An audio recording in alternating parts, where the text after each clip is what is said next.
parents, faculty, and a special warm welcome to our guests. I'm Mr. Pitcairn, the Academy's Middle Division Director. Welcome to what I know will be an informative, meaningful, and empowering presentation by Ms. Caroline Maguire, this evening's honored guest speaker. Why will no one play with it? A question every parent fears to answer, yet one that has become more prevalent each generation. Whether you're the parent of a child with learning differences, social integration issues, one that is a victim of bullying, or even the parent of a child navigating the seemingly simple process of growing up, there has never been a greater need for a go-to resource that provides parents and teachers with the tools to help their children navigate the challenges of social interactions. In this talk tonight, Ms. Maguire introduces audiences to the tools that need to become their child's or student's social skills coach. Ms. Maguire is a passionate personal coach, author, teacher, and speaker whose work has inspired important conversations about social skills at elementary schools and middle schools and homes throughout our country. Ms. Maguire believes that all children can shine. Her work is critical to parents and teachers everywhere who support their children with challenges struggling to show their very best selves. And we're very pleased to have her join us here at the Academy of Ladies this evening. Ladies and gentlemen, Ms. Caroline Maguire.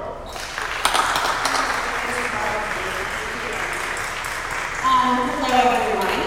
My name is Caroline Maguire, and I have the good fortune to be Miss Vargas's godmother. I have known her since she was this big, and she was just as fabulous then. I am so happy to start this season and to start off the new school year with Why Won't You Play With Me. I have been working on this for 15 years, so this week and next week are sort of very long awaited.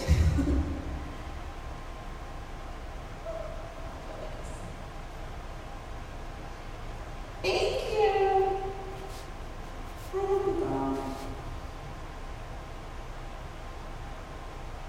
Okay, we'll do it the old-fashioned way.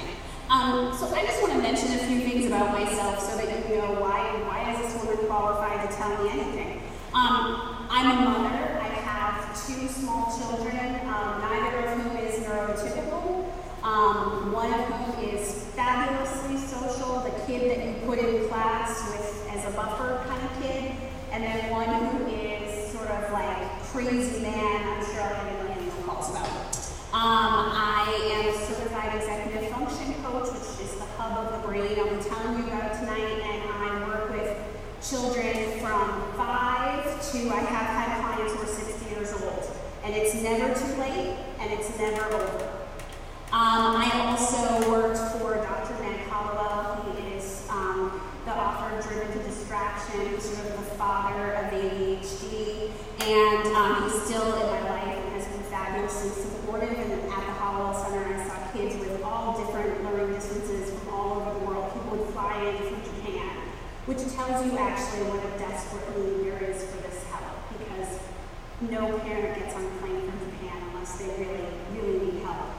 I also, a few years ago, started a coach training program, and it's the only one with International Coach Federation accreditation in the world for coaching families and children, because there are not enough of us. Families call me all the time and say, I'm in, Des Moines, is there anybody here? And I'm like, no. So it's always best if there's somebody local, and so my goal is to put as many people out there as humanly possible in the 24-hour day, which is annoying. If I could clone myself, I could do more. I also have been trained by Michelle Garcia-Winger in social thinking level 1A training, and I had a fabulous experience, and it definitely informed me, and I'm sort of a life learner. And then I have a master's in education from Lesley University, which is actually all about executive function and play and children and early childhood development. So the reason why We Don't Play With Me exists is that parents need tools, and many of you came up to me tonight and started telling me a story. We estimate that there are millions and millions of children who actually don't have a diagnosis of any kind but are left out on a regular basis.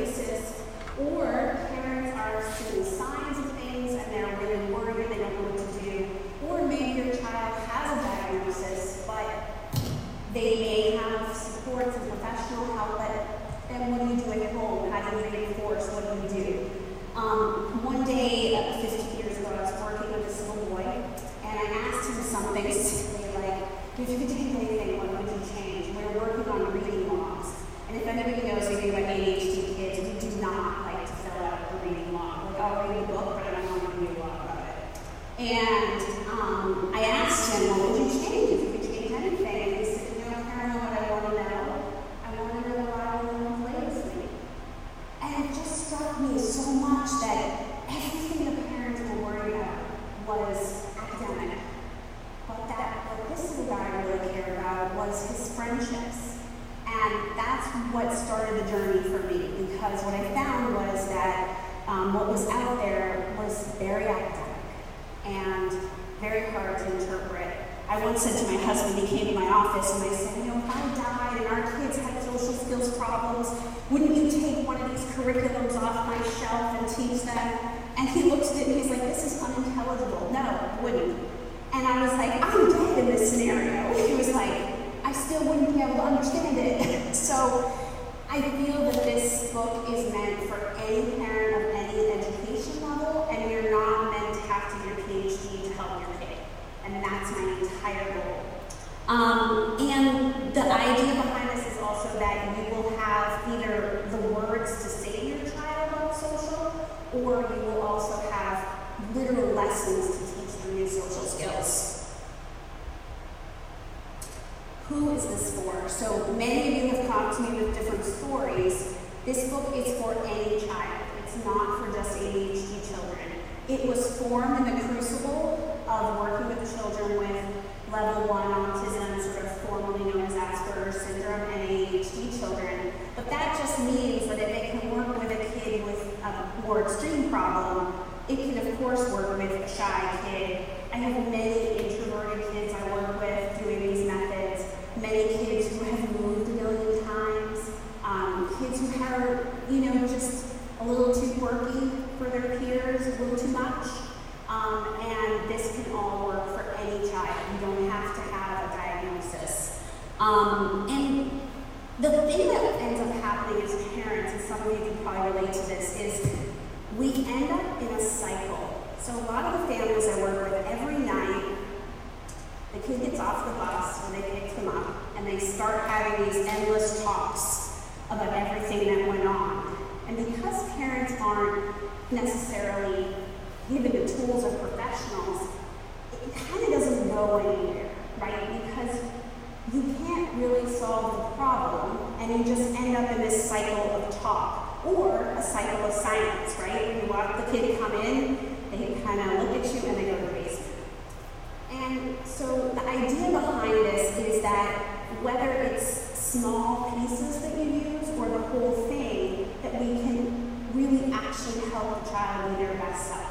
Not that an introvert becomes an extrovert, but that they become their best self.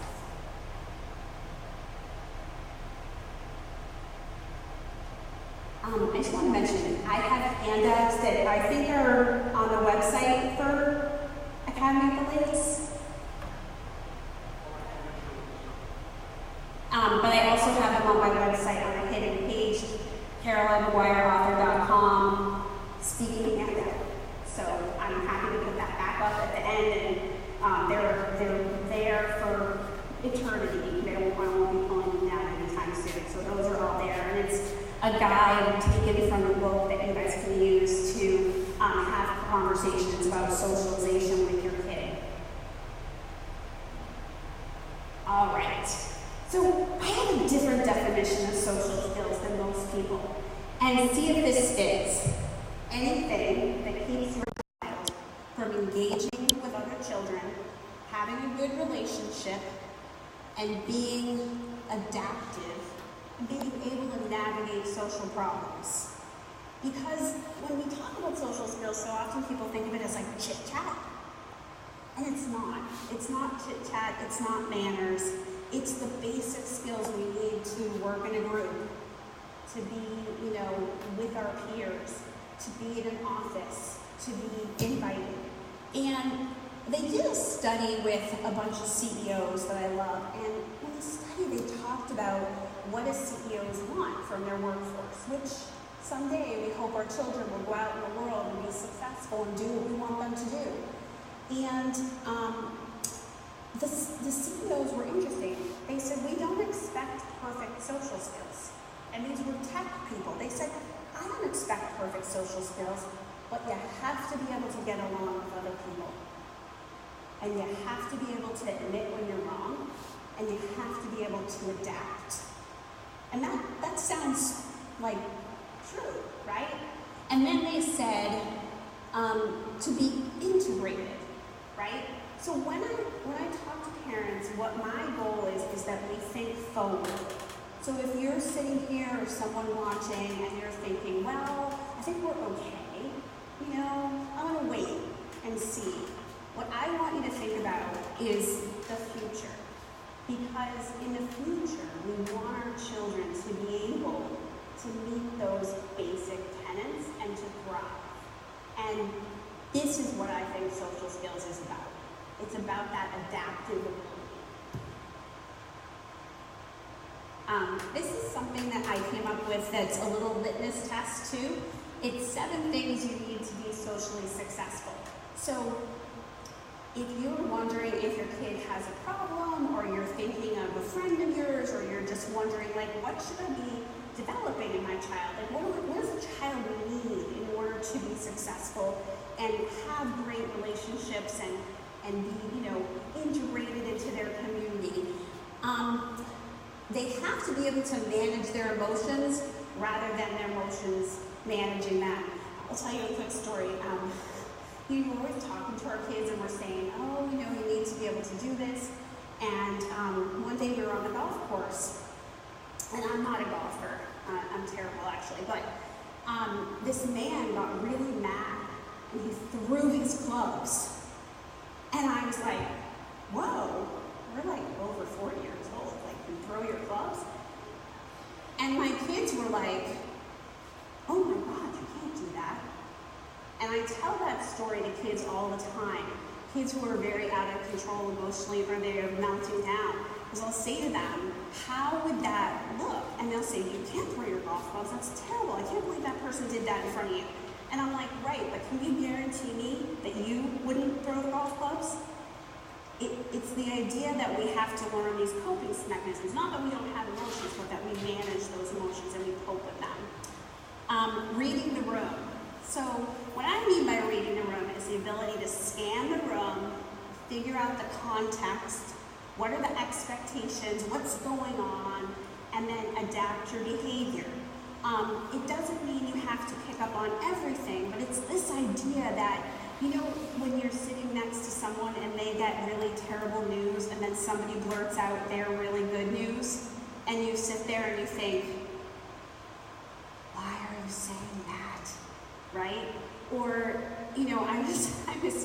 I had a nanny catastrophe last summer when I was writing the book, and my nanny quit by a text.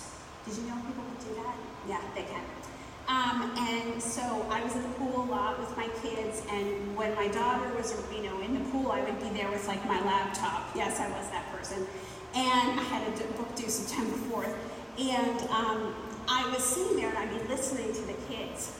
And these little kids, the ice cream truck comes every day, which is purgatory. I don't know who designed for this pool the ice cream truck to come every day, but it's like 12 o'clock meltdown, like guaranteed, right? Either you're mother of the year and you say yes, or you're a horrendous mother and you say, gee, cholesterol-wise, do you need ice cream every single day? So this one little girl was told by her father that she could get something from the ice cream truck. So she went and she got all this stuff. And the other kids at this picnic table were told no. They, being like my children, part of the meanest mother in America club, they were not allowed to get anything. When she came back, she didn't read the room. She didn't read that they were like, "Grr." And she sat down and she said, I got a snow cone and I got this, and I got an ice cream cone, and I'm getting a lollipop, and da-da-da-da, and tomorrow I'm going to get this, and she goes on and on and on. And I'm watching the kids, and they're like glaring at her, and she's not reading it. And so later, I hear the kids conspiring about this skit that they're going to do for these follies, and they're going to leave her out because she was obnoxious. And I'm like, oh God, okay. And I turn around, and I'm like, you can't leave her out. That's not nice. She's your friend. We're all, there's like 13 people at this pool today. We can't leave her out. And first they accused me. They said, why do you always like everybody? And I said, I'm sorry. It's a professional thing. And then they said, she did this, and she was so obnoxious, and we glared at her, and she didn't stop. And I said, I know, but it will really hurt her, and I want you to step into her shoes. And they sort of grumbled. But that's my story, right? That's what we don't want our kids to do, right? And everybody slips up sometimes, but I have to tell you, as a person who was parked at the picnic table all summer, this happened like repeatedly. And kids react, right? They wanted none of it. And if I hadn't been there, they would have left her out. The other one is meet people halfway. I had this friend once where we always went to the restaurant that she wanted to go to. Do you have that friend where you're like, why are we at this movie? I don't want to be at this movie, but here I am. And I have a lot of little friends and teenagers that I work with who they make all the choices, and they're kind of the rule police, and they're very bossy, and they kind of dominate everything, and everything is about what they want, and they never meet people halfway. And I do this thing with some kids where I talk about a pile of choices, and they'll have had a play date, and I'll put a pile of blocks with the words of every choice they made at the play date. You chose the GameCube, you chose what snack, you chose when the snack was, and it's like this when they enter my office. And then I have this anemic little pile of the choices they made their friends make. And I'm just like, interesting. What do you think? And this is part of the method, right? I don't talk at them. I'm like, this is interesting. And they're like, no, that can't be true. And I'm like, okay, so did your friend choose this? I go through every choice. Is this invalid? Is this invalid data? And they're like, well, I mean, it's true, but when you put it like that, I'm like, right, but that's how it is in your friend's head, right? In my head, I'm done with going to Bartucci's. I don't want to go anymore, and every time I go with this one girlfriend, we end up where she wants, and it gets old. So that's meeting people halfway. Understand social cues and unspoken rules is really part of the reading the room, right? It's this ability to understand what's going on, what are people's body language, and what are they saying. And then learn to walk in someone else's shoes. Empathy seems to be the topic du jour lately, and everybody's talking about empathy and kindness, but really all empathy and kindness is the ability to understand other people's situation. So what I do a lot with kids is I ask them to walk in someone else's shoes. What might be going on for that person? What's happening for that person? What might that person feel when the choice pile is like this? They didn't get to make any choices. So when I think about things that you have to be able to do in life, going back to my picnic story, that little girl didn't think about the other kids. She didn't walk in their shoes, and she didn't say, oh, they're upset. They didn't get to get anything from my ice cream truck. And so it's a really, really important skill. And so whenever I read these articles lately about kindness, I think to myself, it really goes back to this. Because when you're not kind and you don't walk in someone's shoes, that's when we're in trouble. And then being flexible and adaptive, right? You cannot be a one-way street. And that's really important. And a lot of kids, you're there, that's really the issue, is that they have to be flexible. Do you have to be like Gumby? No. But you have to be able to listen to a group, especially as a teenager, and you have to be able to adapt to that group. And it's a life skill, because in life, we all have to work collaboratively together. And then know your audience. So I worked with this little boy who was a theater kid, which I was a theater kid, and I was trying to teach him to sort of adapt his communication depending on who he was talking to. And it occurred to me one day that basically everyone in life is just an audience, right? And we adapt based on our audience, right? So I would adapt this speech based on who I'm talking to. You adapt your communication based on who you're talking to. And it feels like a high-level skill when I say it like that, like something a teenager or a young adult can do, but little kids can do it too, right? So my picnic table girl didn't know her audience. Her audience was a group of people who did not get anything from the ice cream truck. And so when she talked to them, she needed to think about that, step into their shoes, and think, maybe I shouldn't say this. So those are the 7 things you need to be successful. And if you're wondering about your kid or another kid, that's really, to me, a litmus test. That you should be able to do those 7 things across any environment without parental prompting, but in an age-appropriate way, right? So if your peers can do it, kind of thing. I just want to say that as we go through this talk, I always think that kids will do well if they can do well, and that all children are really trying really hard, and that they're doing their best. And I really believe that if children could do something, they would do it. I don't think that children are inherently manipulative. And I think that if they do manipulate, it's because often they can't meet society's expectations. So I'm going to come from that place of they would if they could, because I'd rather come to that place than come from a place of assuming that they're like hoodwinking me. Part of this is lagging skills. Dr. Ross Green talks about this, right? So if you can't do reading at a certain level, we say, okay, your skills are lagging behind. The same is true for social. We just don't pay attention to it as much as we should. The other thing is, we can't cajole our children into social behaviors, right? Because if you don't know to read the room and to adapt to your audience, me nagging at you isn't going to change that. So I want us to also think of that perspective. If a child sits at the end of the bench at soccer, or alienates people, or avoids all social, right? They are not participating. That's a problem, because you have to participate in order to have friends. Another interesting thing is there's been a lot of talk about best friends lately. And the fact is that in the 1970s, children had 4 to 5 friends. Research shows today, children have 4 to 5 friends. So if a child cannot make new friends, or they do not have a group of friends, then we want to think about that, because it's a sign.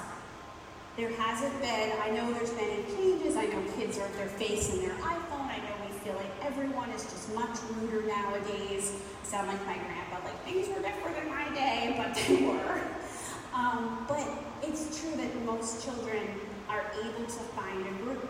So I don't care if they're quirky, if they're goth, if they have blue hair, if they can find a group and they can fit in with a group, then usually they can do those 7 things. If they can't fit in with a group, that's when I'm worried, right? And some of that might be that they don't even participate. The topography may look like willfulness. Why won't you read that basement? Why do you argue with me all the time? It may look like that, but often resistance, monosyllabic answers, the kids who pull up their hoodies in my office, the kids who tell me openly, I hate you, I'm like, okay, they usually can't produce these skills. So as time goes on, when you can't do something, you adapt, right? And one way you adapt is really positive by changing, but most kids don't know how to do that. So they go the other direction. So whenever I meet a kid, I always think, they would, they could, right? If they could, they would. And so that's where we're going to come from. So we all have stories we say about ourselves. It's like a fact. And these are some of the stories that kids tell. Now, a lot of social skills coaches, I just want to give you the heads up that I'm a little different. They go right into the skills. I don't do that, and here's why. If I'm talking to a kid and I'm working on who is your audience, and that kid is looking at me and they're saying, it's okay, in high school I'll have friends, then everything I'm saying is like that teacher from Snoopy. It's like, wah, wah, wah, wah. They're not open to moving forward. So one thing I want to say to you is, if you read While No Play With Me, and your child has a bunch of these beliefs I'm about to talk about, you may spend a lot of time on this part, and that's okay. Because nobody is successful in life if they have these kind of beliefs. Because what they believe is that nothing is possible. And your kid may think nothing is possible. And I have seen hundreds and hundreds of kids move from that to possibilities. As a matter of fact, one girl sent me a text the other day who once told me that she didn't have friends, she didn't care to have friends, she was good, thank you very much, this was all her mother's idea, you know, it'll be different in college, I don't like you, the whole bit. And the other day, she must have seen the book in a bookstore, and she texted me. And the text was all the things she's doing now, and all the participation, and the joining in. If you met this girl, and if you are raising this kid, you would not have believed that it was possible. But it is possible because we open up her mindset. So some of the beliefs and stories kids have said, and these are quotes right from the mouth of babes, all ages. Smart kids don't have friends.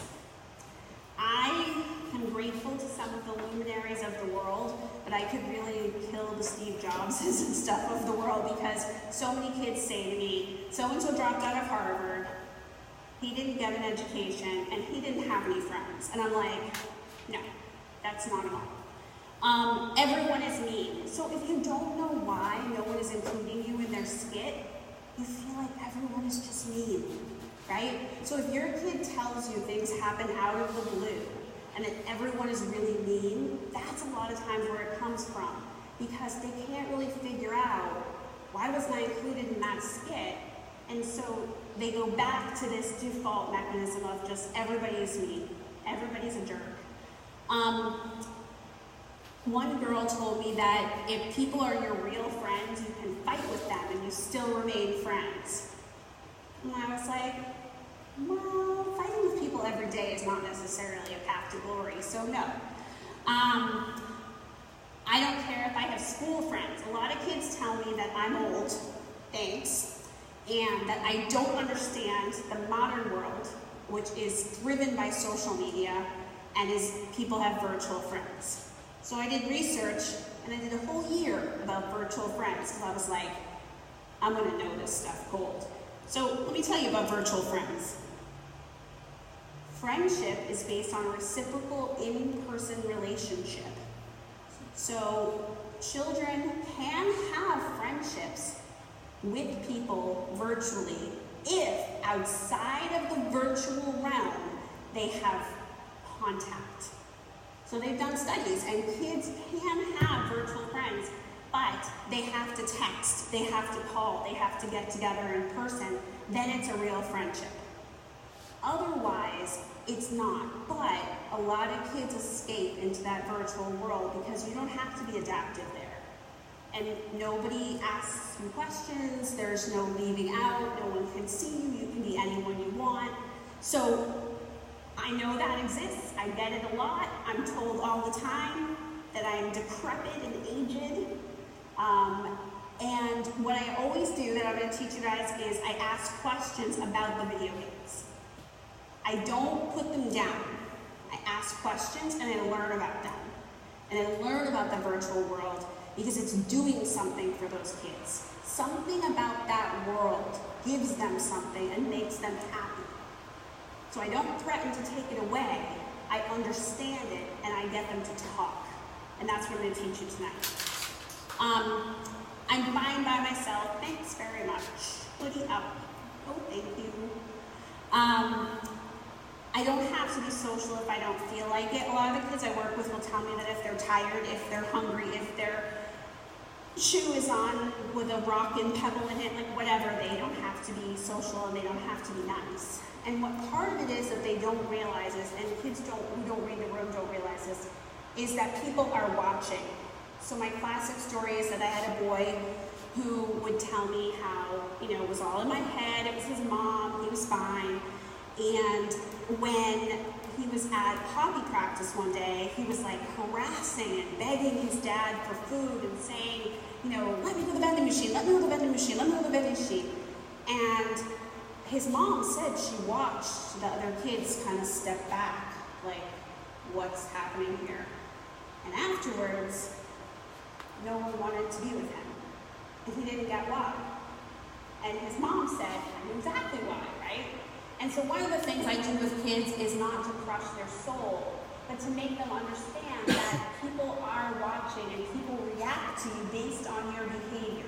And even if you're hungry or tired or whatever, people react to you and you have to take that in. And the last one is, I've said a million times, only you think I have a problem. So there's 10 ways in the book to uncover your child's story, and I'm going to go over just a few of them.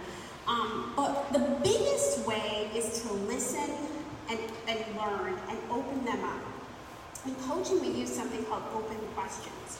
And these are questions that don't have one-word answer. They begin with what or who. And you ask these questions to find out more. So when your child says one of these stories, our natural inclination is to be like filled with rage. Like parents will tell me, like if he says one more time, I'm gonna have friends in college, it's fine, like I'm going over the edge. And I totally understand and appreciate that. What happens is we launch into these lectures and then they shut down completely. And now we don't have this communication and we don't get to influence or guide them out of this story, right? We now have like deadlock. So what I'm going to sort of ask you to do is to not lose it and don't tell. I'm going to talk more about this in a minute. But you can do something called reflecting, where you just encapsulate what they've said and you summarize it. So one is, I hear that a lot. Or I hear you saying that you're the class clown. What does that mean? What happens too is that when kids say stuff, it's almost like you float up above your body and you hear yourself. So when I say it, they don't even listen to me, right? When they say it about themselves, now they hear and justify that story. And a lot of times what happens is they're like, well, I don't mean it that way. It's like the pile of choices. When they see the choices, they're like, well, it's not like that. I'm like, well, actually, it is like that. There's something about it that's really powerful where they are talking instead of us talking. So one of the things we do is we listen and we describe and we ask questions. We are curious. Aren't you curious? Like if a kid tells you that only smart kids have, smart kids don't have friends, isn't everybody besides me curious? Like what the heck does that mean?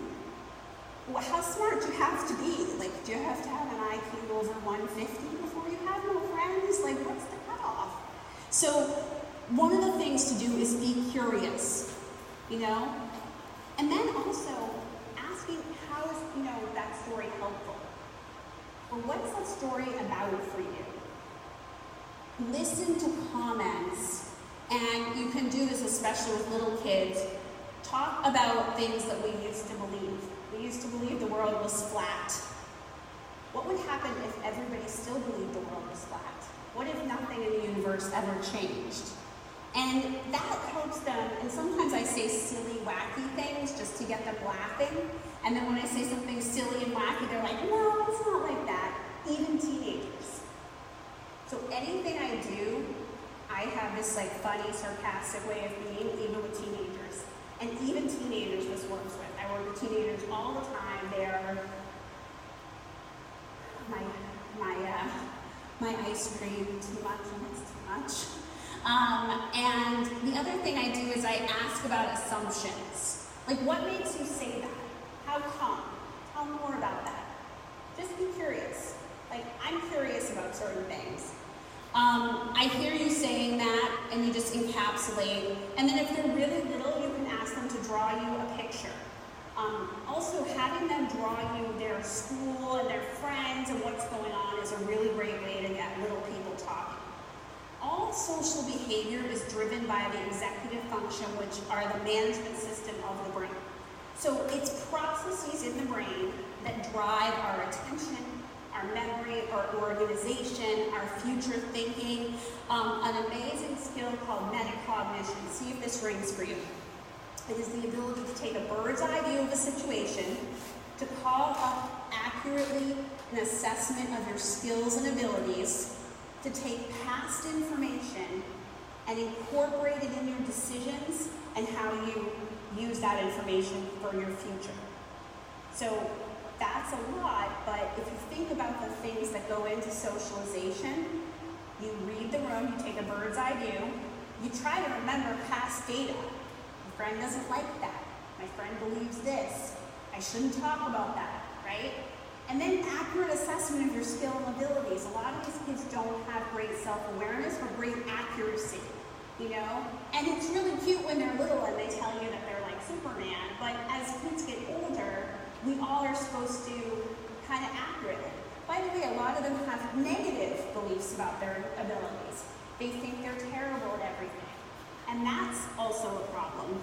And then the other thing is,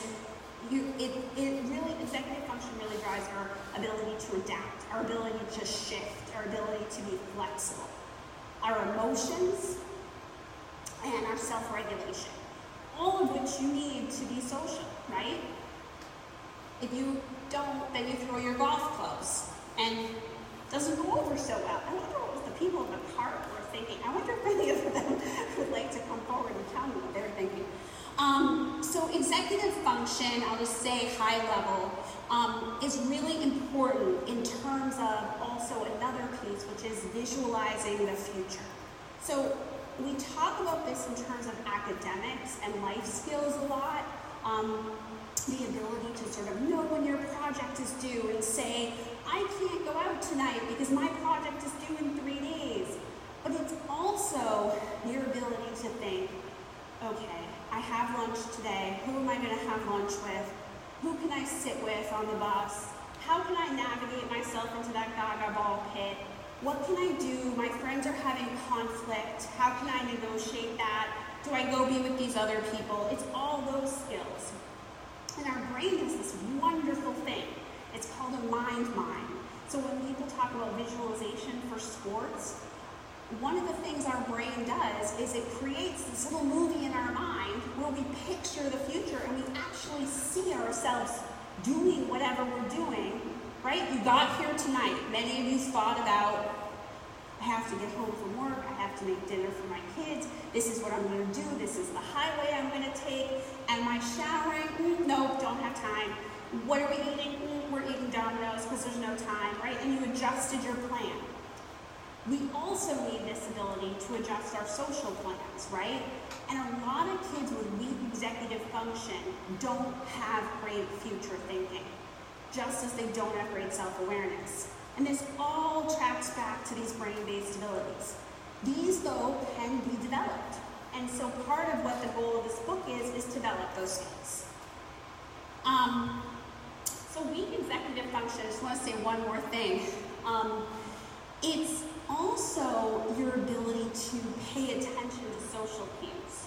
So they have done research that some kids just do not read social cues, or they're so anxious that when they walk into an environment, they are flooded with all those emotions and they just can't pay attention to anything. Some shut down and they just sit silent. I've had many kids who tell me that they're just going to sit there, and I'm like, yeah, but then that is kind of creepy. Like, you're not talking to the person sitting next to you who's talking to you. But they're so paralyzed with anxiety that they just can't talk. So that's part of this book too, because some kids who are really anxious events, their socialization. Parent as coach. So every time I give a talk for the past 15 years, someone says to me, my kid doesn't listen to me, so this can't work. But here's my sales pitch. You were their first teacher. You taught them to walk, you taught them to ride a bike, you taught them so much. And we're in this forever, right? There is no checkout line. We are parents forever. And the thing is, we're already dealing with this situation, especially if it's not great, right? So the way that this book is structured can even just help you have a better relationship and be able to talk to your child and build back that relationship. And maybe once that happens, then you launch into more of the skill building areas. But you can reach that. And I actually think also, we know so much. You know, my mother always says, like, you're not an adult till you pay your own electric bill. I used to hate it when she said that when I was a teenager, but like, it's so true. I go around my house now and I'm like, you guys must be rich because nobody shuts the lights off. And I hear my father's voice in my head. I'm like, what's going on? But the thing is that we know things as adults that they do not know as kids. When we abandon them and we shrug our shoulders or we say, I can't help them, then we leave them in this echo chamber. Or we're just fighting with them all the time. And they're infuriated, don't get me wrong. Like, there's kids, one day, last summer when I had my nanny catastrophe, a kid came in and I was like, I don't have it in me to fight with you today. So, if you're gonna fight, I don't have it in me. And do you know that was the best day we ever had? He was like, okay, I'll do it. He was like, you look really pathetic. I said, I'm pathetic, thank you. What is coaching? So coaching is a methodology that you can learn. And what it is it's this idea of using open questions and demonstrating versus telling. So when someone says something to you that's infuriating, instead of launching into a lecture, asking questions. And I'm going to teach you this. The other thing that coaching is all about, and this program is all about, is that we're not puppeteers, we're guides. So I was on the Bahamas beach last year, getting a sunburn, and I was on the beach, my little son's playing, and I don't know, my husband's fishing or something, and this woman came up to me, and she said, your daughter looks to be about the age of my daughter. My daughter's 10, how old's your daughter? And I said, she's 10. And she said, I go up to people and I arrange for my daughter to play with them because my daughter's really shy and she can't do it. My husband's like on the ground laughing. He's like, well, of all the people on the beach, you picked the right mother. And so the woman tells me all about the machinations she goes through as the great arranger. And I was like, oh my God, I'm not that organized. Like, how do you do this, right? And so she says to me, you know, I hope you don't think I'm weird, but my daughter would never go up to another kid. So I was like, Lucy, come here. My daughter's like super social. She's splashing around. I said to her, this little girl would like to play with you. Great. And I watched what happened. And what happened was my daughter took over, because, you know, we're bossy wires. And then she and the little girl got along and they played. Here's the problem. Had she gone up to another mother on the beach, they would have been like, cuckoo for Cocoa Puffs, what are you doing, right? So here's the problem. We cannot be the great arranger for the rest of our child's life. Like, you can't be going up to people at college and saying, hi, my daughter's really shy, so I'm arranging like her prom date, her roommate for college. Like, we can't do that. And if you think you're gonna do that, please talk to me after, because you're not. And by the way, our kids betray us at some point. They don't want anything to do with us, which is totally developmentally appropriate. But you can't arrange for them because they don't want us to. So the plan falls apart. So I always think of the great arranger. What a lovely woman, but it was not meant to, it could not last. Coaching is made up of two skills. One is open-ended questions. So they use who, what kind of questions, when, where, how, and we ask rather than tell. So What did your friend feel when you walked away from him? I just had a kid tell me the other day that kids literally crowd him out of the circle. Okay, that's a sign. You're annoying them or something's happening, right? So I didn't say to him, that's a sign. I said, what does it feel like when they crowd you out of the circle? He told me, and it broke my heart. And then I said, what happened before? What do you think could be the reason? You know, and then we traced back. And he came to the conclusion himself. I didn't tell him. He found it himself. And then you can even just talk about how come. So if you're like leaving this and you're like, this is so great, but I don't think I can do this, and this woman's been coaching for 15 years, how come is the single greatest question in the world. I'm not going to the biathlon. How come? I just sit on the end of the bench and I don't talk to anyone. How come? The other question, and I hate to give Dr. Phil credit, is how's that working out for you? And kids laugh too when I ask it. And a lot of times they're like, it's not really working out so well. I'm like, well, the other thing that we do is reflective listening. Now, this is so great, and I'm going to show you that in a second. Here's the benefit of open questions. They cause less conflict, right? So, if you ask a child, what's hard about that? Or what happened? Or what do you feel about your friendships? Or what happened to so-and-so, right? It's just so much less aggressive than if you're like, you always do this, you shut everybody out, you don't text them back. Do you think that you cannot talk to people all summer and then you're going to have friends in the fall? Right? How is that's so different, right? Just the way you're saying it. It also works with mother-in-laws. So if your mother-in-law comes to you and she says something just crazy about a turkey, you'd be like, why is that important to you? And they just start talking and you're like, okay. And we're going to an inn for Thanksgiving. They also help us self-evaluate. Like I said, you like float up above your body and you hear yourself talking. And a lot of times when I ask kids, like the biathlon thing is a real example. I will go to a triathlon, but not a biathlon, so I'm skipping Friday's events. And I was like, what? There's a difference? And I'm like, I was last picked. Hi, I'm Caroline. I don't have any idea what you're talking about. And they start to talk. Even monosyllabic kids, and we're going to get to them. It makes people more receptive. It actually also builds executive function.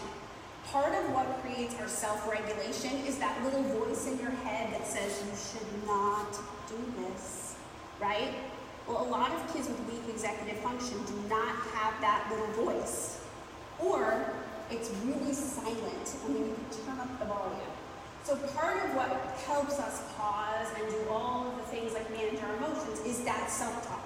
So by asking them questions, we're building that self-talk. So when my son was little, he would stand at the top of the stairs. We lost so many Buzz Lightyears this way. And he would take Buzz Lightyear, and I would hear him, and I would start like booking it through the house. And he would like, Buzz can fly. And then he would throw Buzz over the banister, and Buzz doesn't fly, and Buzz would crash.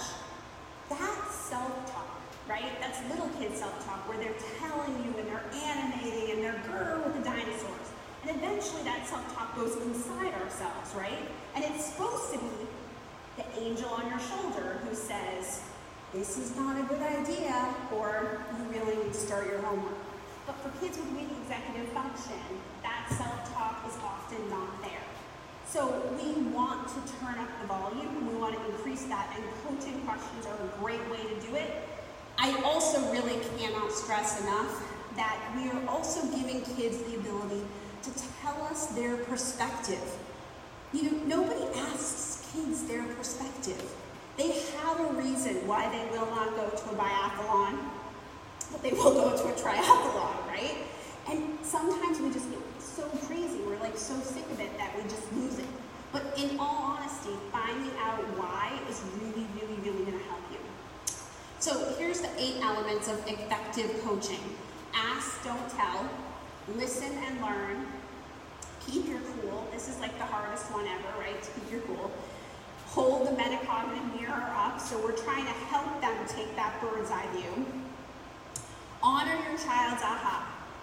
Even if they say something that makes you furious, embarrassed. You know, I had one there one time, and she called me and she was so upset. And she was like, I'm just dying of embarrassment. And I said, okay, tell me. And she let the child talk to me. He was a preteen, and they had been in a function, and he came up to her and he shook the car keys in her face. And he said, time to go. And she was like surrounded by people, right? And so she like died 1,000 deaths. And he was hungry or tired or something. And a woman from their church group saw him and said, oh, you know, I haven't seen you in so long, right? And she starts talking to him. And that's the moment where we want our children to like be human. But he didn't. He basically said, I'm done talking now. And she like said she wanted to melt into the floor. And they got into the car, and she's like, I did all the things you tell me not to do. I screamed, I yelled, I completely lost it. And I was like, I'm totally like shaking the car keys in someone's face, like I validate your pain. And when I asked him, he really felt that his mom was talking too long and it was okay. And I could tell the fury was like reinvigorated in her. You're going to hear things you do not want to hear. But if your child truly believes that smart kids don't have friends, you need to know, right? And if you know, then we can move forward. But if you just jump into tell, you can't move forward because you don't know what that underlying thing is causing the problem. So I want us to try to honor their aha. And maybe their aha is like that they want to join the circus, and you're like, what? That's okay too, because they're talking. The other thing is we pave the way. So when you leave here tonight, I want you to start talking about people who get help, your go-to people. If you as a person do not go and seek professional or help from anyone, plumbers, anyone, you want to start doing that, because the more we can show our children that everyone is working on something and that everyone reaches out for help, the more they will follow us. So we really want to pave the way. With little ones, it's so much easier. You can talk about the plumber and the math tutor, and this is like social skills tutoring. But even with teenagers, you can really start to pave the way. I do it all the time. They don't see through me. I also use a method where I tell them stories about another kid. And now that maybe I've told all of America it won't work, but up till now, it's worked beautifully. And they give me advice. Give me advice about the kid who sits at the end of the bench. And then they'll say to me, you know, that's kind of like me. And I'm like, really? I knew it was like them, but they like to give me advice. Meet them where they are. We get the kid we get, and we don't get upset, right? We get what you get, we don't get upset. Where they are is where they are. And be a cheerleader. You don't have to be fake about it, but you know, one of the little people that I worked with one day, after we had been working on reciprocal conversation for so long, he walked in and he didn't perform. He said, I don't listen to anyone. And his mom kind of wanted to jump to, okay, now let's do what you're supposed to do. And I was like, wait. Let's celebrate this. You don't listen. This is awesome, right? They're gonna have realizations and ahas along the way, and those are to be celebrated. Even if 15 minutes of the play date went well and the rest was an epic disaster, maybe last time they didn't even have that 15 minutes, so we have to celebrate. Trade in the tell. I won't beat this horse to death, but instead of try harder or you don't do fill in the blank, try using things like what's getting in your way, what could you use differently, what are you expected to do as a friend is a great one, right? There are social expectations, right? Our grandparents called it appropriate. And the fact is that one of the things you can do when a kid does something like shake the car keys in someone's face is you can ask them, what was expected in that situation? And that's where you don't have to tell them, because most kids know. They didn't do it, they can't do it, but they know. So even if they don't know and you hear that and you're like horrified, that's okay, because now we know that in that situation they didn't know what was expected, they didn't know what was appropriate. So now we build from there. By the way, my picnic bench girl did not know what she was doing.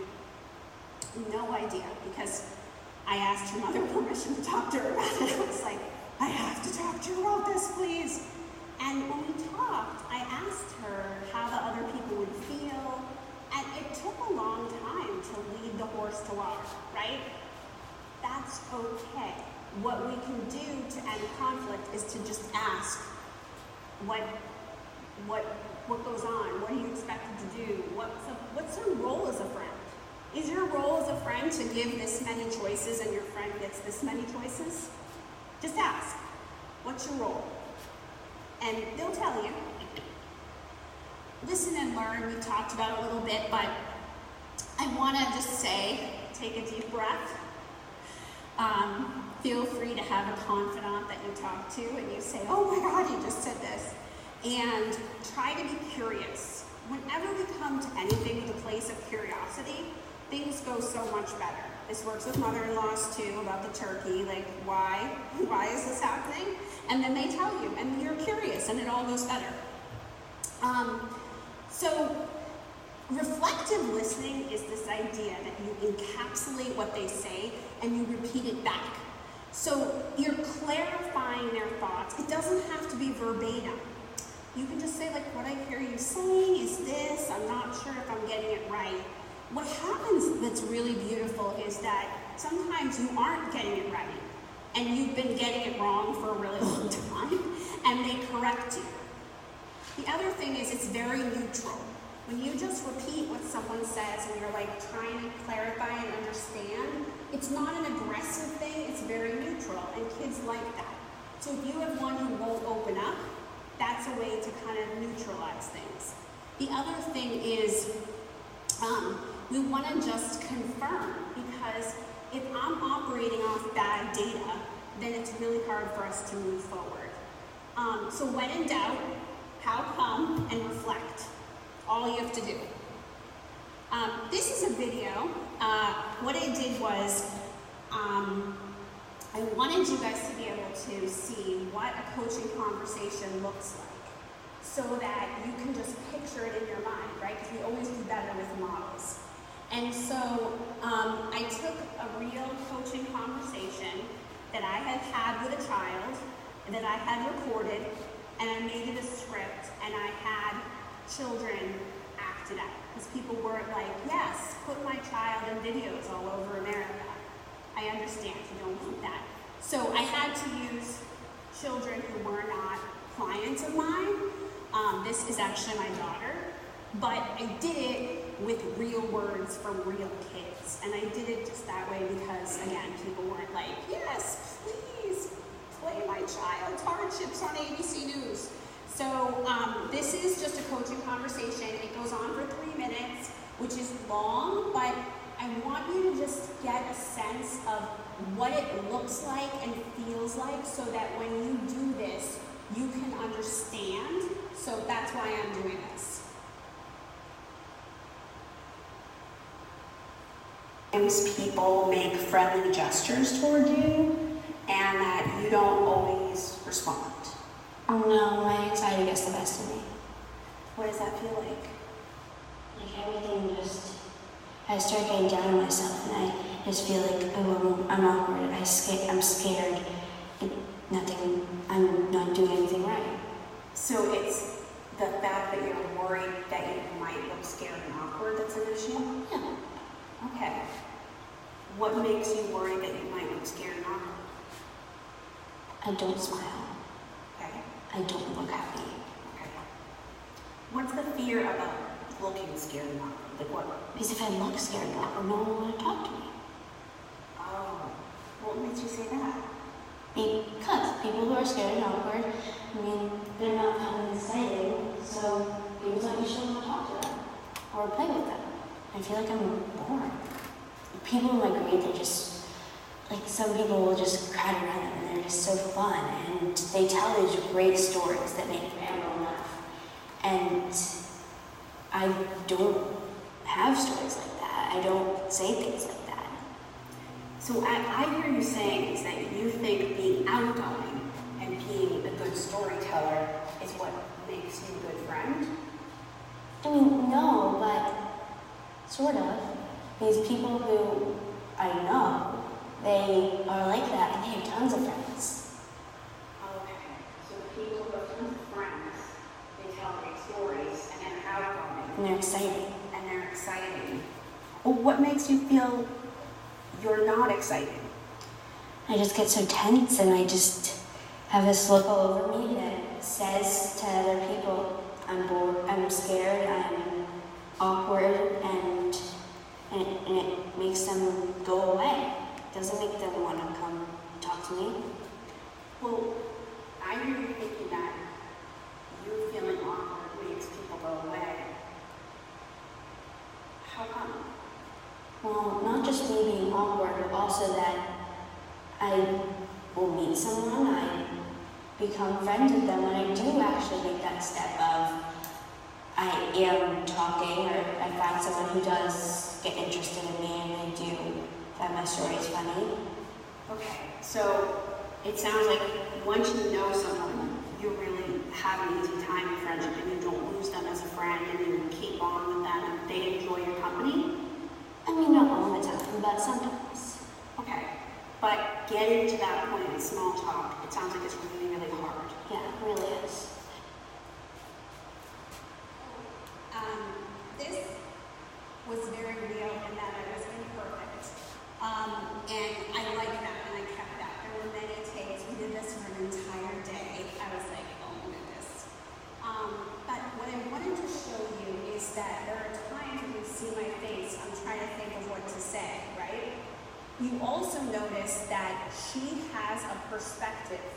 So this same girl that I took the script from, also, her big aha eventually was that she firmly believed, as a teenager, that she would stand in the hallway and people should notice how shy and awkward she was and come invite her into their group. You know how when kids are standing in the hallway? And I was like, yeah, other teenagers are not going to do that, right? But that was her belief. So as we're working on social skills and as we're working on joining a group and as we're working on small talk, even after months, I hadn't uncovered that, which meant how was she going to move forward? Because as she went to do things in practice, her whole belief was that if I stand there, they will be empathetic and kind and read this inner world of mine and invite me in, right? And one of the reasons she thought everyone was so mean was that no one was doing that. So that's one reason I chose this script, because they have stuff in their head, and that's where they're coming from. So you see this girl have this aha too. She fully believes that if you are not like the life of the party, no one will be your friend. If you are not super charismatic, no one will be your friend. Not true, but that's where she's coming from, and that's who she's looking to be. She's not looking to be the best version of herself. She's looking to be this like great, charismatic public speaker. And that is so far away from where she is that no wonder when we ask her if things can get better, she's like, no. Because she's shooting for a model that is not her being her best self, it's her becoming like a YouTube star or something. So that's why I wanted to also show you this, because I think their inner emotional world and what's going on for them is just so important. And the more we can use the coaching questions, the more we can uncover all that stuff so that we can figure out like how to proceed kind of thing. Because there's so much there, right? She has all these thoughts about socialization. You could spend like 15 chats just about that. And another great thing that you can do is just very neutrally bring up, oh, you said something the other day and I'm just super curious about it.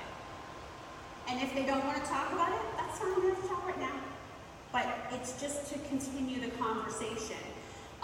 So that's what coaching conversations look like. The other thing I wanted to show you is that we did not bow up and solve the problem, right? It wasn't like the Brady Bunch episodes where at the end everything is set. Like, that's not how teenagers and children work, right? Like, you don't learn math overnight, you don't learn reading overnight, no one learns to swim after one lesson.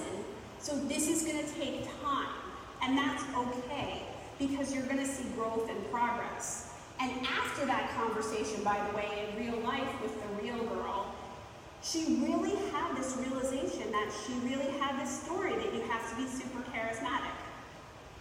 And then the next time we worked on things, she came from a totally different perspective. So part of this is also self-acceptance, right? Who are we and what are we about?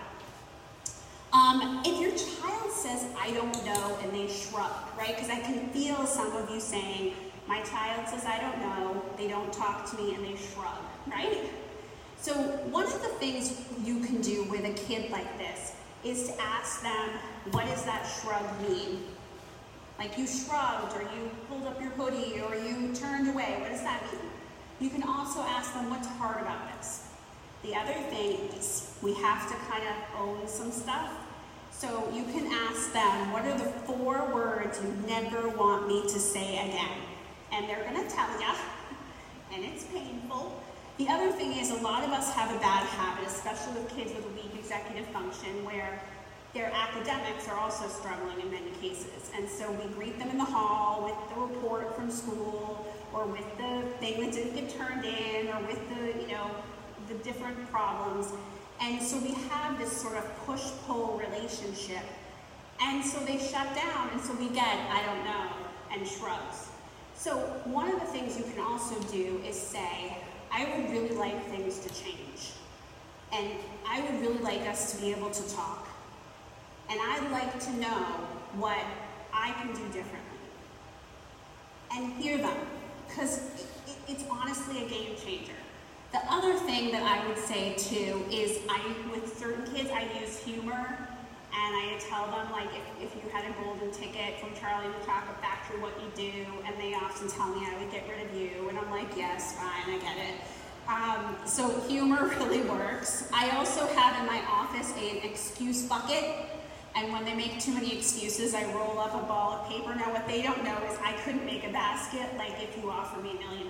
But I always start to roll up the ball of paper. They're like, don't do it. I'll do whatever. I just want it, So you can use humor a lot. We talked about we're going to pave the way for the conversation, and we're going to try to have a bunch of little conversations. We're not going to have like one big epic conversation. A lot of times parents think that like we're going to sit down and we're going to have this like huge conversation. But like, how painful is that? How would you like it if someone sat you down and had like one huge conversation about something that's really hard for you? Like, no. So there's something in the book called the Interactive Conversation Guide, and I just wanted to mention it. And it's part of the handout that you have. And it's just a step-by-step guide of how to pave the way, what to ask, how to ask questions. It's all of this like encapsulated in a little guide.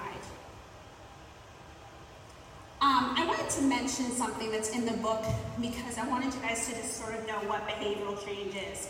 So I don't know if any of you go to a gym, but I go to a gym, and my favorite month of the year is March, and my least favorite month is January. Because in January, everybody makes their New Year's resolutions, and they're on my treadmill, and they're driving me crazy, and they're all enthusiastic. And then by March, they've all quit. Why? Because change is hard. So I want to just sort of like bring you to the realization that change is hard, and it's a multi-step process. No one says, today I'm a caterpillar, tomorrow I am a butterfly. You know, kids, you saw in the coaching conversation, it takes a long time to sort of move them forward, right? So if we have expectations that we're going to have this one big epic conversation, and they're going to say, you're right, I am antisocial, I am obnoxious to my friends, like, it's just going to be so shattering for you because that's not what's going to happen. So one of the things I want to point out is that children have like dawning awareness as you do this program and anything with change. And one of the best signs you can have is when they start to catch themselves or notice what they do. So think about this with anything you learn, right? Maybe you don't dive perfectly, but you realize as you get out of the dive, like, oh, I didn't do that right? Maybe your golf swing is atrocious like mine, but when you realize it's atrocious, you could actually move forward if you care, which I don't. When they start to comment to you stuff like awareness of their situation and also they're catching themselves, it's kind of funny. Like I've had little kids who, catch themselves taking the GameCube from another kid and then they continue to do it. They don't stop. But that catching themselves, when you debrief with them and you have conversations, you want to highlight it. Like I really noticed that you started to approach that group.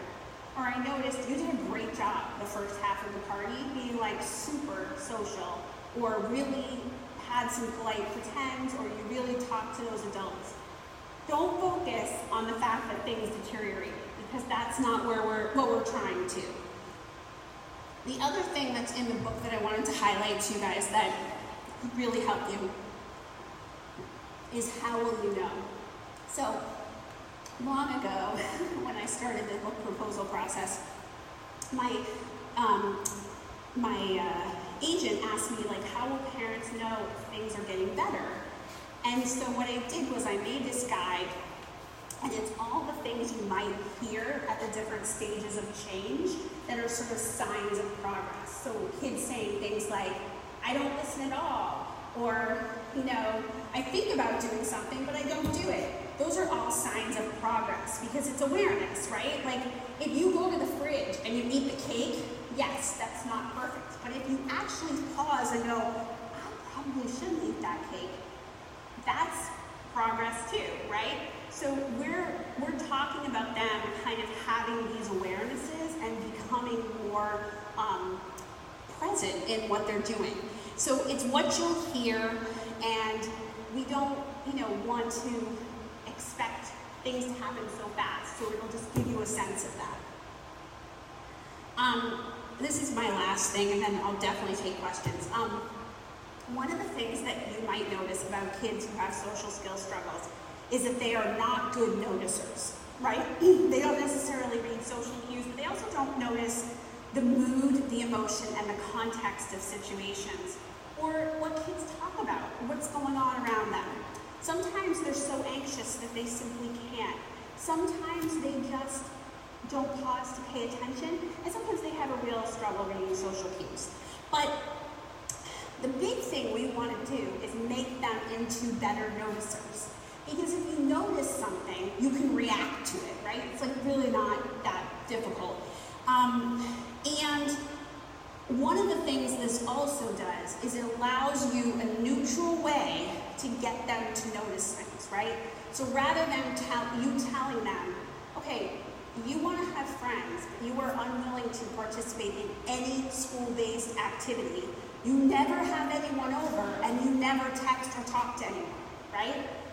Well, we know that that's necessary, right? We're sitting there saying, of course this is necessary, but when we tell a child that or a teen, they shut down completely, right? But if we make them into a social spy or a social observer, and we ask them to look at things and see what's going on around them, then they have the realizations for themselves. So, social spy is this idea that you covertly, and we practice, by the way, we don't just go into battle and be observing, and you watch people, and you listen, and you observe a specific mission.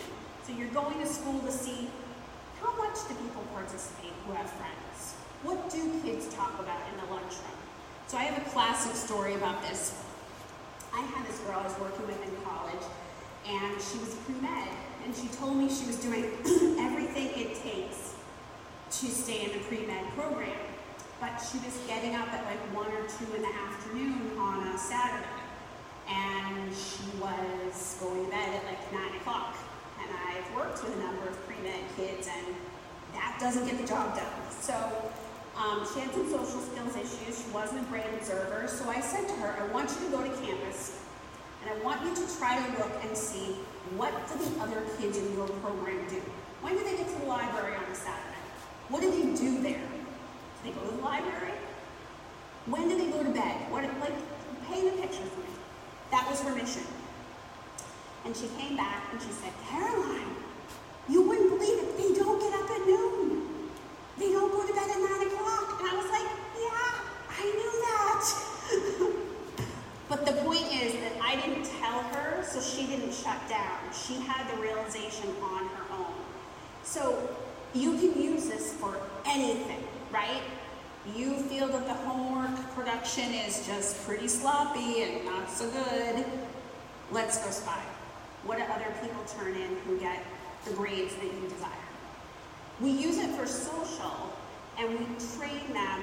I'm going to have videos actually on my website soon showing you how to do this, but basically we practice covertly watching. We go to food courts, and all these exercises are in the book, and we have our coffee or our shake, and we watch people without watching them so that they won't be caught. And then we write stuff down. They write it in their code, they write it in their phone. But I give them a specific mission, and it just defrays chaos, because instead of me saying, you have to participate in things or you won't have friends, they go, they observe, they report back. And so it removes the conflict. It also helps them compare their behavior to that of others, and not in a negative way, right? We all learn from models. But if you're not a good observer and you don't pause to pay attention, then you don't always notice what other people are doing. So like my picnic girl, right? You would think she's at the table with 5 other kids, they didn't get anything from the ice cream truck, that she would kind of know, like, I should keep it close to the vest. But if you're not a good observer, if you're not an observant person, you don't go and you don't look at that ice cream truck situation and say, what are these people thinking? Quickly, I just want to say that we teach them to glance rather than stare.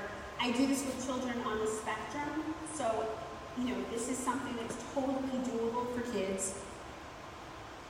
And I also do this with teenagers. And this is also something I do with really reluctant kids. Okay, you don't want to talk? Let's see what you observe.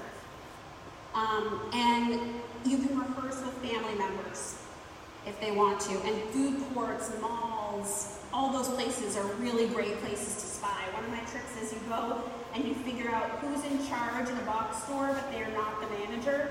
Let's pick them out. There's always somebody, by the way. I'm willing to roll those dice. There's always somebody who's really running the show, and they're not wearing the manager uniform. And this is good because in life you have to pick these things out, and this is what it teaches them. Practice makes better. My daughter's preschool teacher used to, instead of saying practice makes perfect, she used to say practice makes better, and I was like, I like that. So one of the things that you can do to get play dates and to help your child have these social experiences is to tap into your network. As they're building friendships and as they're building these skills, we can try to look for a pool of people for them to be with, because they need to practice. But I would make sure that you're improving the skills first, because otherwise you're kind of going to just have the same results, right? So I don't advocate switching camps, switching schools, switching, because if the child's skills are the same, things are going to turn out the same in most cases. But there comes a point where we have to practice the stuff we're learning. And so in many cases you can have family members, cousins, a new pool of kids, something to do. A lot of parents have schlepped far and wide that I've worked with, but honestly, it's always been beneficial. You have to go to Schoolhouse Rock on a Saturday. If you have to schlep a little bit and they have a place to practice, that's really, really beneficial. So I will take questions now.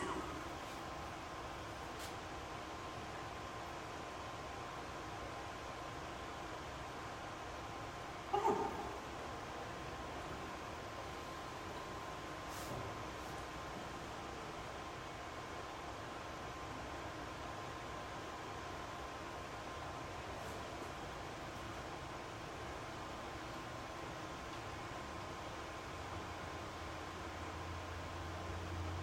Right.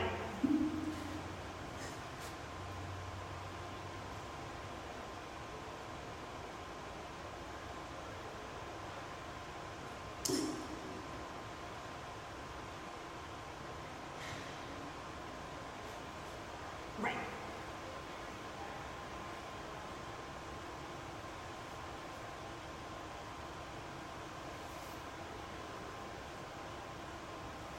Right. Right.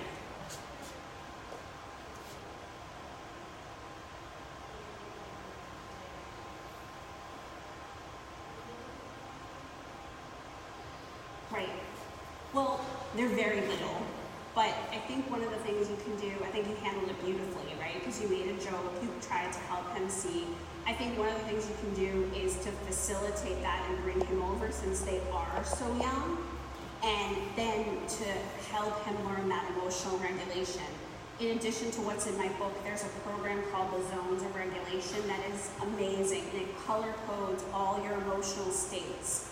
And with little ones, it works so well. And you can take that and help a kid tell you what zone they're in, and then that allows them to sort of realize, like, oh, I'm kind of losing control. And it teaches them how to self-regulate. It's amazing. But I think one of the things to do also is ask him to step into their shoes. You know, what do they feel like? And then also, he's littler than this is for. So I would also really work on you facilitating him in, because it's a little different than the greater ranger because he's so little. He doesn't always have the words. But we want to get him emotional regulation because he'll become one of my bigger kids who don't have anybody to play with because they throw things or melt down or whatever, punch walls. But that's beautiful. Go ahead.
Well, it's an apropos question too, because a lot of the kids that I'm working with and a lot of the kids that the parents are here tonight, we're asking a kid to improve social skills and then to take a leap and try again, right?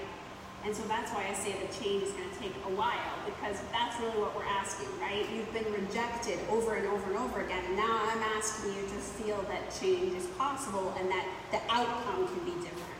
And it's really hard.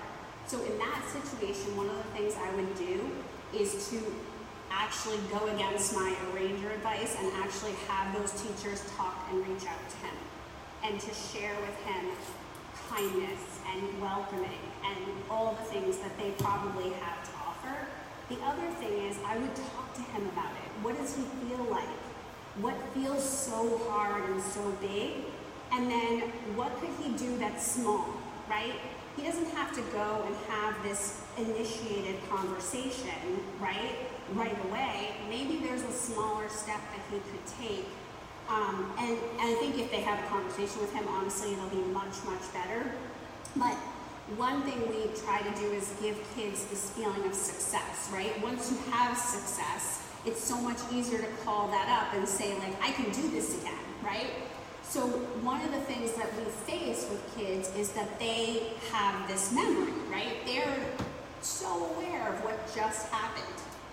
And so whatever we can do to build up their confidence is also key. And confidence comes from doing something you feel great about.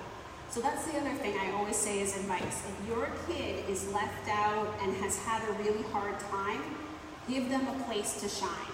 Because if they have that place, they feel better about everything. And it's so much easier to get them to move forward because we can point to that.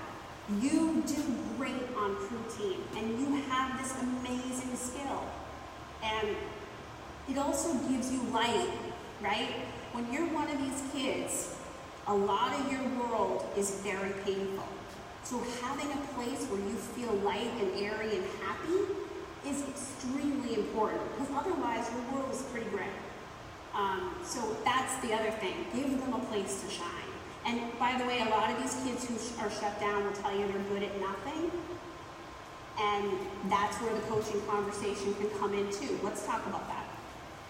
Go ahead.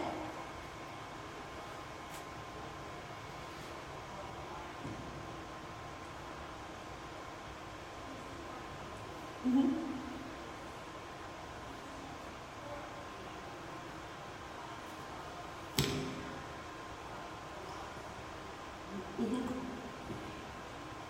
Alienate.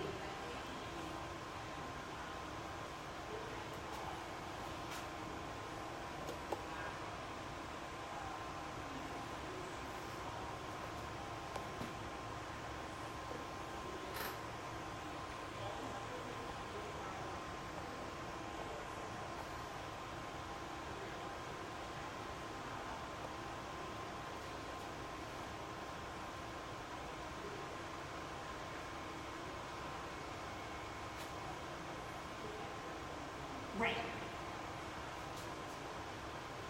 Well, I think that's such a good question, because one of the pet peeves that I have are all these bullying articles, because they all are very black and white, and it's rarely black and white. So a few things. To me, bullying is A, physical, B, if they're targeting someone. You know, if you send someone a bunch of Facebook messages that are just horrible, that's targeting them. Right? A lot of the kids that I work with also say that they're bullied when they're invisible. Or I've had kids say they wish they would be bullied because nobody pays attention to them at all. And I'm like, no, you don't wish that you could be bullied, trust me. But I think that's the line for me. And I think one of the things that I encourage schools to do, I work with a number of schools on these topics, and one of the things I encourage them to do is to sort of help people to see that kids who are, you know, socially adjusted can be bullied. Absolutely, it's a world on that. But most kids who are targeted, they are targeted because of these social skills issues. So we're not blaming the victim. I just wrote an article that talked about the bully, the bystander, and the bully are all really in need of help. People bully because they have low self-esteem, because they have issues, because they've seen violence. They need help. People who are bystanders are caught in the middle, and they really are struggling. And then the victim also needs help. They all need help. So I think if we come from that they all need help perspective, and how do we move forward, and obviously safety is a huge concern, then that's a good way to make that distinction. And also, we're not saying that everybody is good at something. Everybody has different smarts. So I have kids who are straight up geniuses. I had a kid who taught himself chemistry. He took the book, he read the book. The teachers didn't believe him. I said, test him.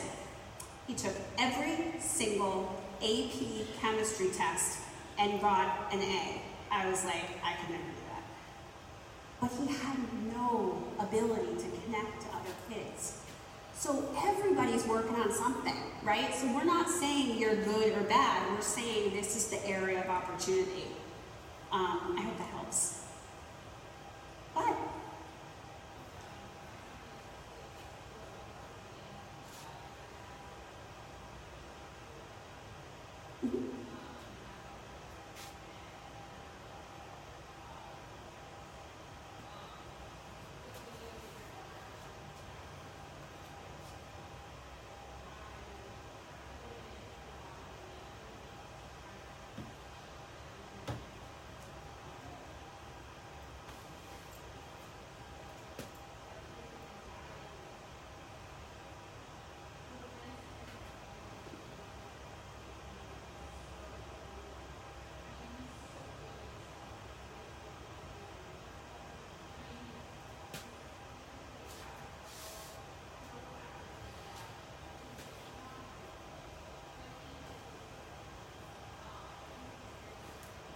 Right.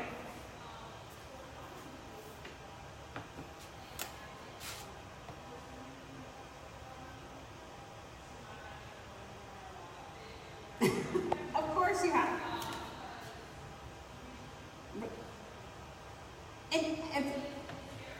And everybody does that, by the way. All parents have these extremes, right? So don't anybody in here think that we all don't do it, right? We all yell, we all lose it, and then we get up tomorrow and we try to do better, right? So that's all it's about.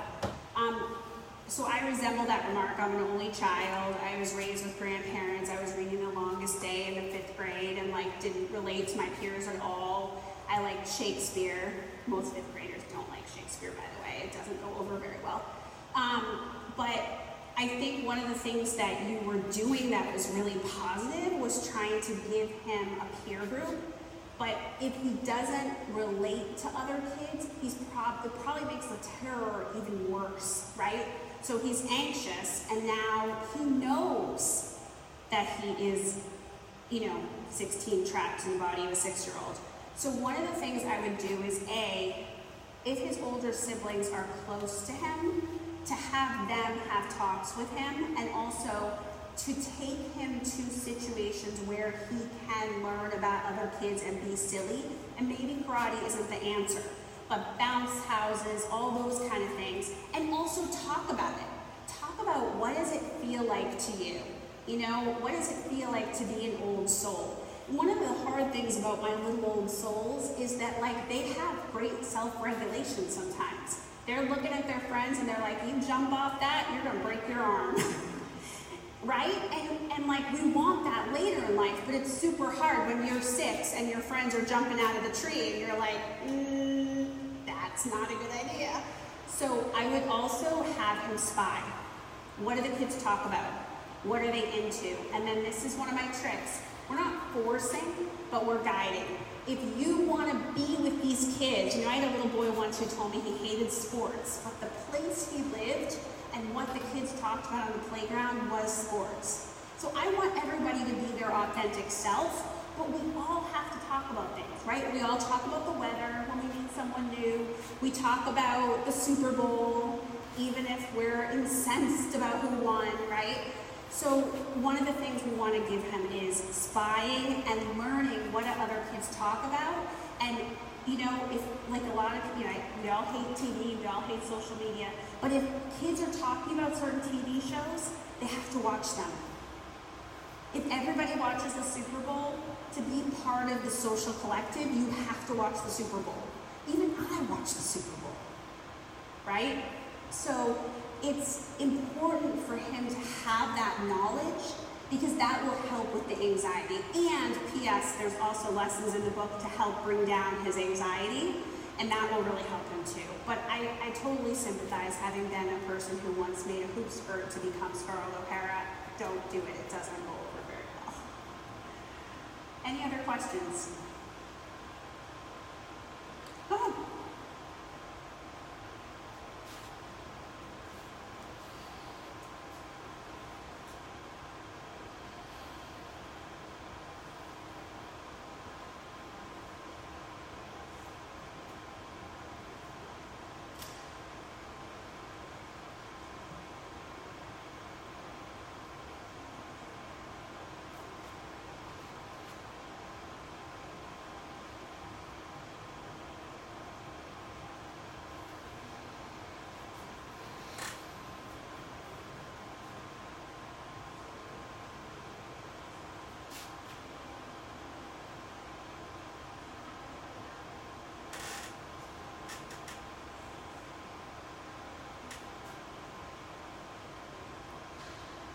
Well, I think one thing, I'm not there, so I don't want to make a comment on whether she's bullied or not, but I'm guessing no. A lot of times too, remember, kids have humor and teasing, and by the way, you don't tease people who you completely want to ignore, right? So there's actually some good there. I would also say that I wonder if the facilitator of the class could have some of these older kids sort of take her under their wing and guide her and mentor her instead of, just ignoring her.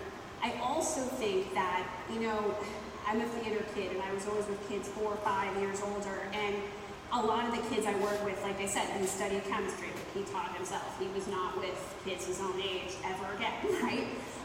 But I think what happens is the dialogue, the interests are older, right? And there's good in that, right? You see what's coming. And then there's bad in that, which is they can't really relate, or it's too advanced for them.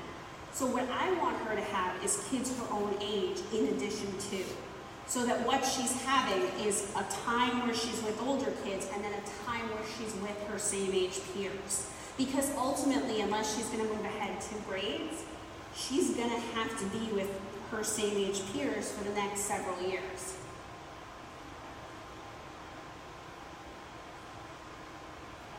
Yeah. Yep.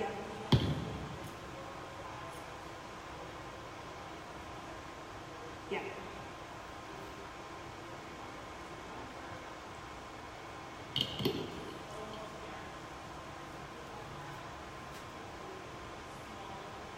Smaller.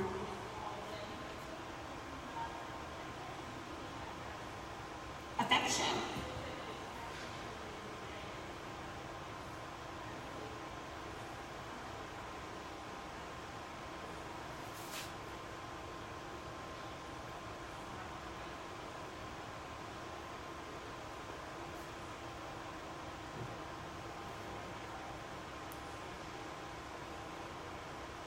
Well, and what I want to say too is, like, you know, sometimes you're in things where you're in multiple ages.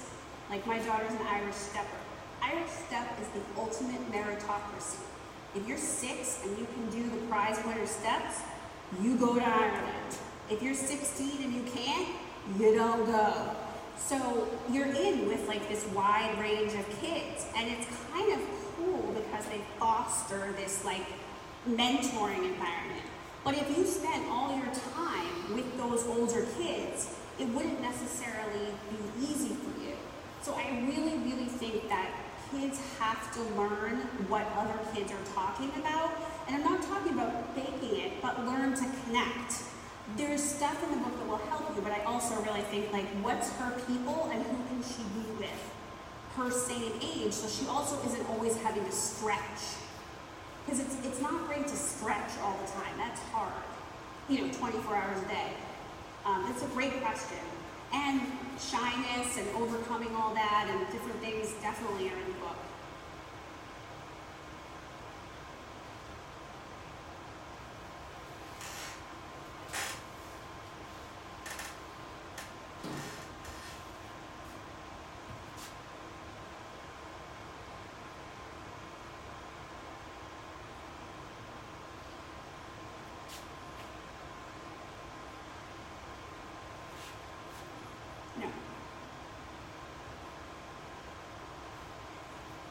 So there was a great article in the New York Times, I think it was in June, by Estelle Aramis. And I can put it up on my Facebook page so you guys can see, and it was called How to Bully Proof Your Kid. And it was a different philosophy than anything I've heard. And it was an interview with someone, she's a New York Times writer, and the interview said to sort of reflect back to them. So instead of like, dying in shame, and I don't know that I could have done this at 11 or 12, but it does work, they've shown it, is to sort of be like, yep, I have acne, and then it dies. So it is one way that you can teach them, because people like to get a rise out of you, and if there's no rise, then it dies. And it was just interesting, because it was like such a different take on things. So often I read the article, and I'm like, you know, this is just advice way beyond something a 10-year-old could do. But I could picture a 10-year-old being like, yep, you know, and it does work, it does diffuse. So yeah, that's a very, very good point. And kids say mean things, right? And that's also part of the conversation. That's part of the beauty of the coaching conversation. Let's talk about like what people say and how it makes you feel, and what maybe you say that you'd rather you don't say. Because we all say things we'd rather we didn't say. And the more we talk to our kids, the more we have a relationship with them and we help them navigate the storm. Okay. Other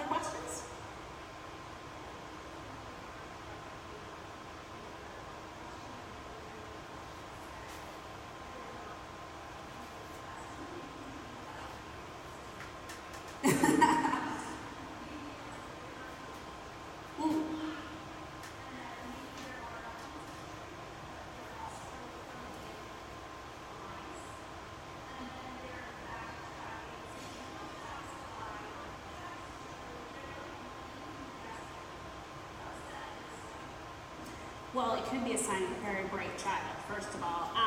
I think one of the things is that we all fall into interrogation, right?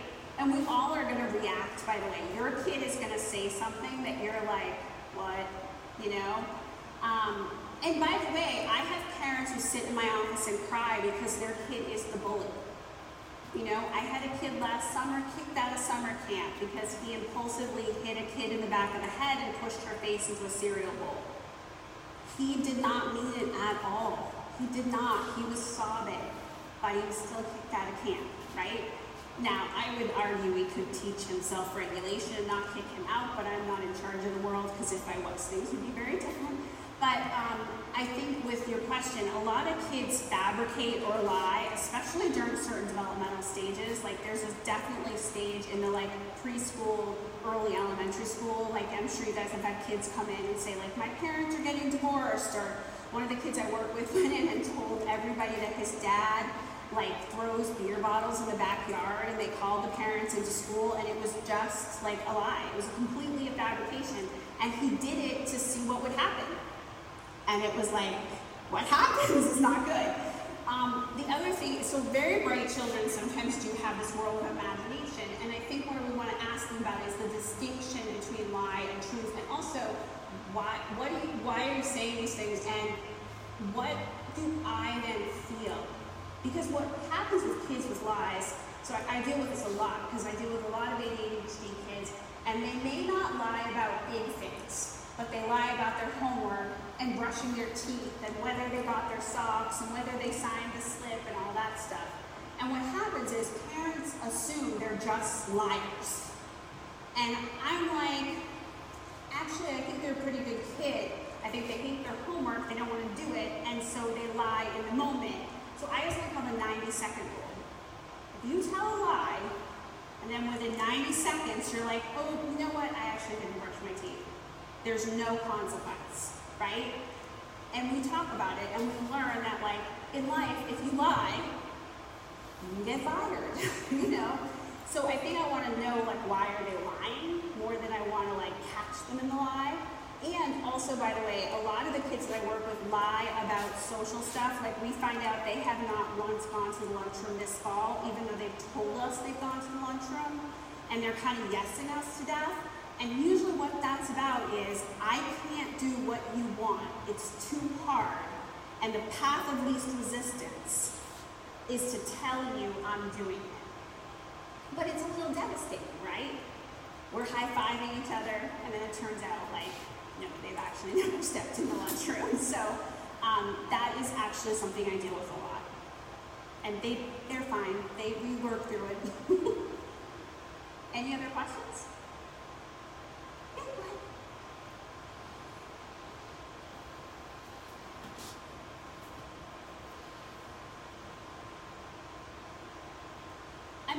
I'm not recommending or unrecommending biofeedback, but a lot of those things are A, costly, and B, you know, one of the things about self-regulation is that it's all about in the moment, right? Do you eat the cake or do you resist the cake? Do you learn to, basically self-regulation is that the activation in our brain goes up and up and up and up till we explode, right? So what we're trying to do with children is teach them that as that inner elevator starts going up, to sort of be able to, not push it, but like bring it back down. So one of the things I like are programs that can be used with the child in life, right? So that when they're disappointed, they're learning to bring that internal elevator down versus losing it. Right? Because you think about people you've worked with, people you've known, not the golf club story even, but people who kind of become snappy and snarky and whatever. That's self-regulation, right? They're getting wound up and they're not managing it.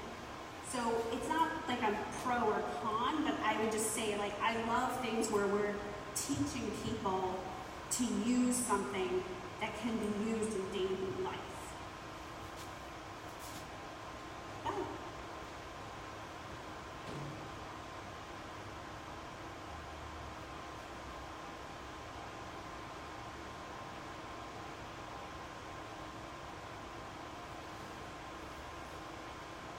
Yeah.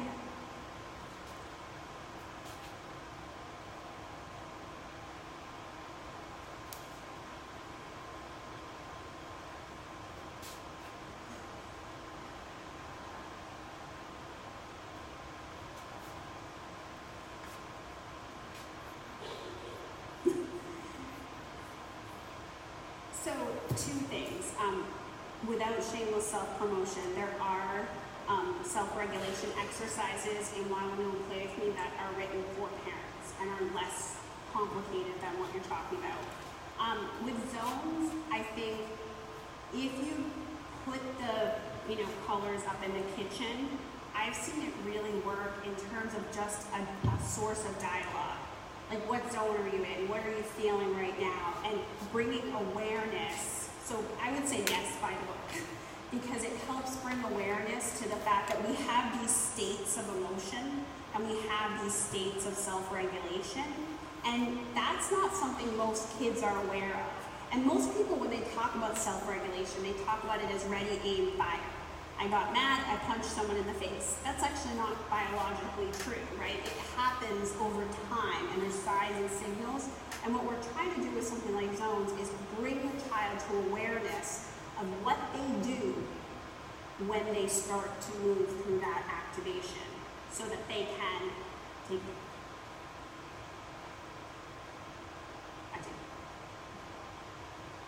I do like the visual. I like visuals. I know I'm holding you longer than you had, so I know we need to take off, but thank you all so much. I will